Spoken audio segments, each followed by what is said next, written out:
Bismillahirrahmanirrahim. Assalamualaikum warahmatullahi wabarakatuh.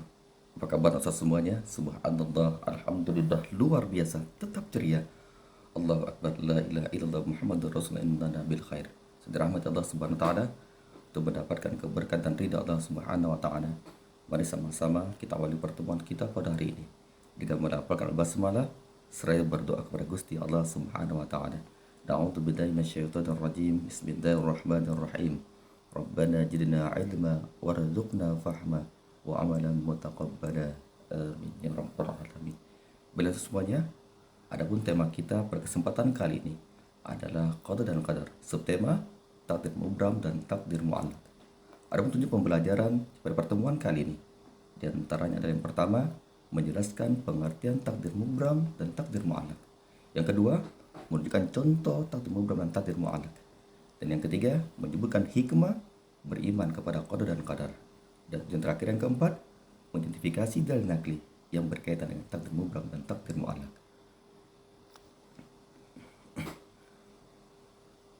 Poin yang pertama, takdir mubram.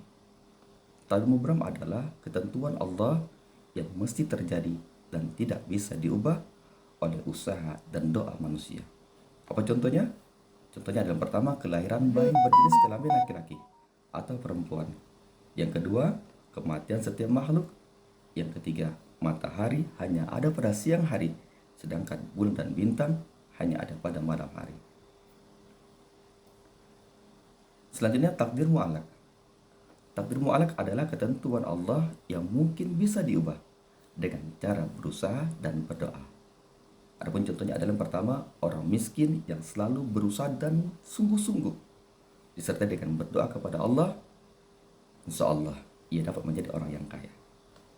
Contoh yang kedua, bencana alam tidak akan menimbulkan korban yang begitu banyak jika manusia dapat mempersiapkan diri dalam menghadapinya dengan menggunakan akal yang telah Allah berikan.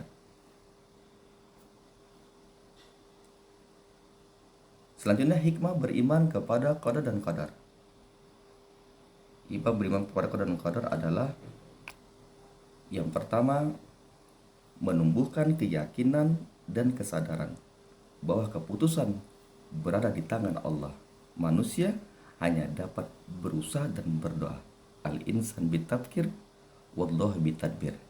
Manusia hanya bisa berencana, tapi Allah jualah yang menentukan. Hikmah kedua, meningkatkan kesabaran dalam menghadapi cobaan dan ujian dari Allah Subhanahu wa taala. Innallaha ma'as sabirin. Sesungguhnya Allah beserta orang-orang yang sabar. Dan yang ketiga, senantiasa bertawakal atau berserah diri kepada Allah Subhanahu wa taala. Itu jangan lupa. Nah, sebelum kita bertawakal kepada Allah, kita sebagai manusia harus berusaha, harus berinisiatif, harus berjuang. Nah, setelah kita berusaha, maka kita serahkan semua urusan kita itu kepada Gusti Allah Subhanahu wa taala. Adapun dalil nakli tentang takdir mubram dan takdir mu'allaq, a'udzu minasyaitonir rajim. Bismillahirrahmanirrahim.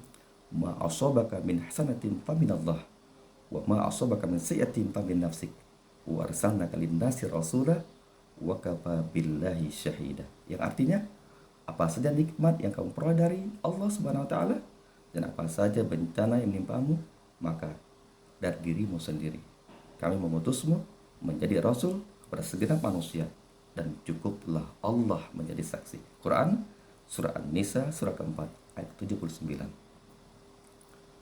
Nah, dari penjelasan tadinya dapatlah kita ambil beberapa kesimpulan. Di antara pertama, takdir mubram yaitu ketentuan Allah yang tidak dapat diubah baik dengan cara berusaha dan maupun berdoa.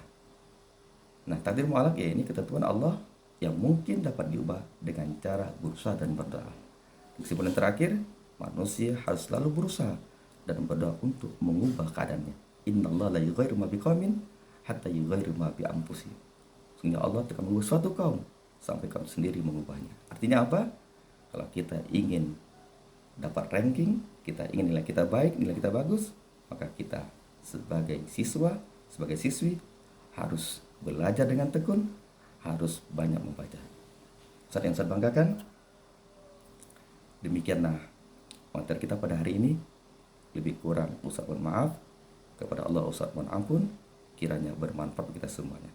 Bersama-sama kita akhir pertemuan kita pada hari ini dengan melafalkan alhamdulillah seraya membaca doa kifaratul majelis.